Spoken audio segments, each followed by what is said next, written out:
I was reviewing tenant applications at my home office when my brother Marcus called.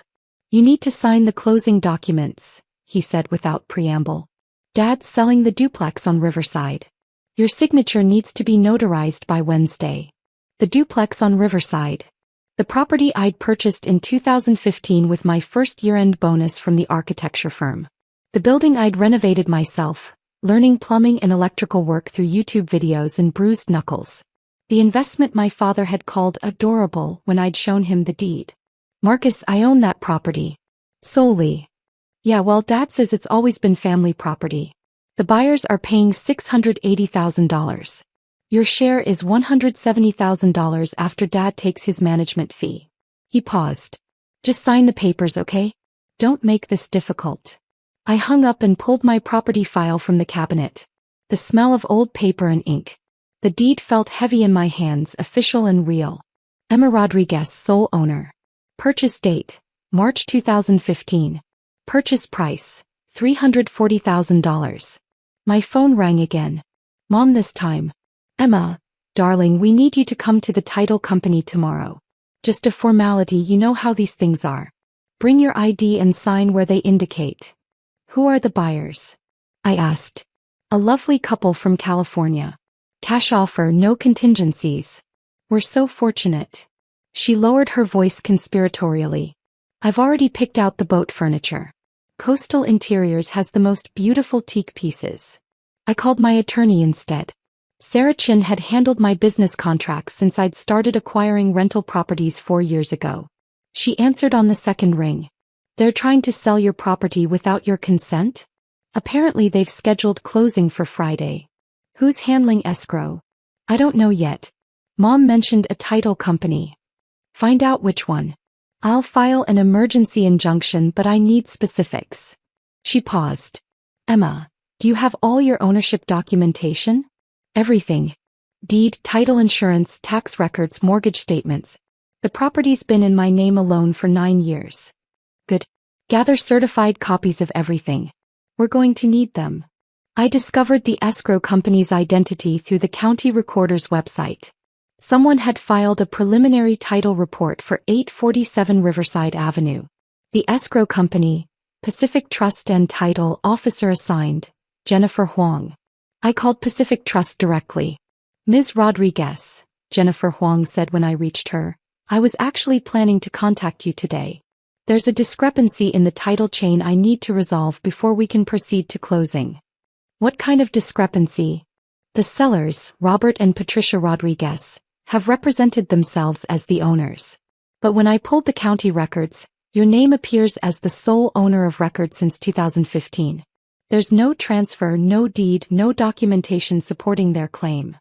Her voice was carefully neutral. Did you authorize this sale? No. The silence lasted 3 seconds. I see. I'll need to inform all parties that closing cannot proceed until this is resolved. I'm also required to report potential title fraud to our compliance department. I understand. Ms. Rodriguez, I should mention, your parents have already signed the purchase agreement. The buyers have deposited $68,000 in earnest money. The wire transfer for the remaining $612,000 was scheduled to process Friday morning. $612,000. Mom's boat furniture suddenly made more sense. The ghost ledger. I opened my laptop and created a spreadsheet I'd been mentally compiling for years. Title: The Cost of Being Invisible. Entry 1, March 2015. Purchased duplex for $340,000. Worked 83-hour weeks for 6 months to save down payment. Called Dad to share the news. His response: That's in a rough neighborhood, sweetheart. You should have consulted me first. Cost: Having my first major achievement framed as a mistake requiring his wisdom. Entry 2, July 2015. Spent $47,000 on renovations. Learned plumbing, electrical, carpentry. Dad visited once, walked through in 15 minutes, said, "Cute project. Let me know when you need real guidance." Cost: 3 months of work dismissed in 15 minutes. Entry 3, December 2016. First full year of rental income.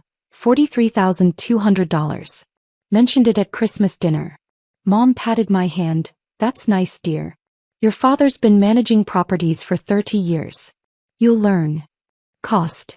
My expertise erased by her timeline. Entry 4, April 2018. Refinance to access equity for second property purchase. Dad asked for the loan details, then spent 20 minutes explaining what I'd done wrong. Didn't ask about my plans. Didn't acknowledge I'd built $180,000 in equity in 3 years. Cost. Being treated like a child playing with adult tools. Entry 5, June 2019. Property appraised at $520,000. Invited family to see the improvements. Dad walked through, said, "Good bones. I always knew this area would appreciate." Cost. He took credit for my location choice he'd originally called a mistake. The ledger grew to 53 entries. A decade of achievements reframed as luck, borrowed wisdom, or temporary stewardship of what truly belonged to them. Jennifer Huang called back within 2 hours. "I've spoken with the buyer's agent and your parents' representative. I've informed all parties that closing is suspended pending resolution of the ownership dispute." She paused. "Your parents' attorney is demanding we proceed. He's claiming some kind of family trust arrangement." "There is no trust. I can provide 9 years of documentation." "Please do. I'll need certified copies of your deed, all tax records, insurance policies, and any mortgage documents. Also, Ms. Rodriguez," her voice dropped slightly, "I should mention that your parents signed seller disclosures under penalty of perjury attesting that they own the property free and clear." Perjury. The word hung in the air like smoke. "I'll send everything today," I said. "The evidence archive." I spent 4 hours assembling the complete paper trail. Original deed recorded March 2015. Title insurance policy, $340,000 coverage. 9 years of property tax statements all in my name. Mortgage documents and payment history. Refinance documents from 2018. Insurance policies, all listing me as sole owner. Rental agreements with tenants, all signed by me as landlord. Bank statements showing rental income deposits. Receipts for all repairs and improvements, totaling $73,400. County assessor records showing continuous ownership. Total documentation, 427 pages. I sent certified copies to Jennifer Huang, Sarah Chen, and kept one set for myself. The call from Dad came at 9:47 p.m. "What the hell did you send to the escrow company?" His voice was tight with rage. "You're sabotaging a legitimate sale. I sent proof that I own the property you're trying to sell. That property has always been family property. You've just been managing it. I purchased it with my own money. My name is on the deed. Only my name. You wouldn't have known about that property without my connections. You wouldn't have qualified for the loan without my cosign. You didn't cosign my loan, Dad. I qualified independently. I have the mortgage documents. You're being unreasonable. The buyers are threatening to sue. We could lose the earnest money." "You could lose more than that," I said quietly. "You committed fraud when you signed those disclosures." He hung up. The procedural cascade. Day 1. Sarah filed an emergency motion for injunctive relief, preventing any transfer of the property. Judge Robert Morrison granted it within 4 hours. Day 2. The buyer's attorney contacted Sarah. The buyers wanted out. They'd been told the property was owned free and clear by a retired couple. Learning about the ownership dispute and potential fraud made them uncomfortable. Day 3. The buyers formally withdrew. The purchase agreement was canceled. Their $68,000 earnest money was returned. Day 4. Pacific Trust's Compliance Department launched a formal investigation into the transaction. Jennifer Huang's report documented the complete ownership timeline and my parents' false representations. Day 5. My parents' attorney, Donald Reeves, called Sarah requesting a meeting. "Perhaps we can resolve this without litigation. Your clients attempted to sell property they don't own," Sarah said. "They signed legal documents under penalty of perjury making false claims. What exactly do you propose to resolve?" The meeting never happened. Day 6. I received a certified letter from Reeves. My parents were claiming I'd verbally agreed to transfer the property to them in 2015. They had witnesses, my Uncle Frank and Aunt Diane, who would testify to this. I'd never had that conversation. Uncle Frank and Aunt Diane had been at the same Christmas dinner where Dad announced we had acquired a property, but I'd never agreed to anything. Day 7. Sarah deposed my uncle and aunt. Under oath, their story fell apart immediately. So you heard Robert Rodriguez say they'd acquired a property? Sarah asked. Yes, Frank confirmed. Did you hear Emma Rodriguez agree to transfer ownership? Frank shifted in his seat. Well, not in those exact words. In any words? She didn't. She was there. She didn't object. Silence isn't consent to property transfer, Mr. Rodriguez. Did she ever say, I agree to give you my property? No. Diane's deposition lasted 12 minutes. She admitted she'd never heard me agree to anything. Day 8. I filed a formal complaint with the State Attorney General's office regarding the fraudulent sale attempt. Day 9. The AG's office opened an investigation. Day 10. Reeves called Sarah again.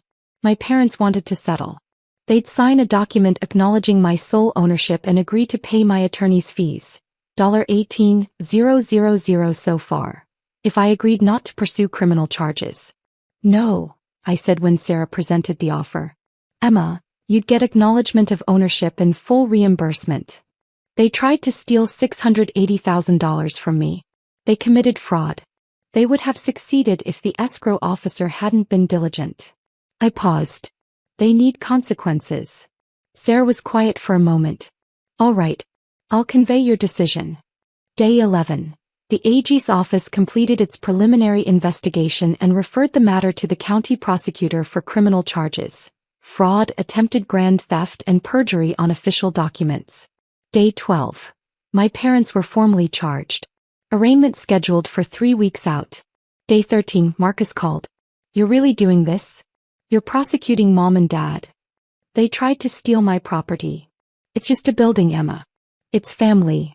If it's just a building, why did they try to sell it for $680,000? He didn't have an answer. Day 14. Mom left a voicemail. I could hear her crying. Please, Emma. We made a mistake. Don't destroy your family over this. I saved the voicemail but didn't call back. The plea agreement came 6 weeks later. My parents pleaded guilty to attempted fraud. Sentencing: 2 years probation, $25,000 fine split between them, full restitution of my attorney's fees, now $31,400, and a permanent restraining order preventing them from making any claims on my properties. The prosecutor wanted jail time, but I told him probation was sufficient. I didn't need them in prison. I needed them gone. 9 months later, I stood in the kitchen of the Riverside duplex. My tenant had just moved out and I was considering whether to renovate again or sell on my own terms. The property was now worth $740,000. I'd added 3 more properties to my portfolio since the lawsuit. 12 units total, all in my name alone. Mom's boat furniture was never purchased. They'd used the $50,000 they'd saved for the down payment to cover legal fees instead. Marcus sent occasional emails asking if I'd reconsider the restraining order. I never responded. There's a particular freedom in watching consequences arrive with the precision they were always meant to have. Not revenge. Just the mathematics of cause and effect finally balancing. The duplex still stands at 847 Riverside Avenue. The deed still bears my name alone. The sale my parents scheduled never happened. From the property I fought to keep, my empire continues to grow.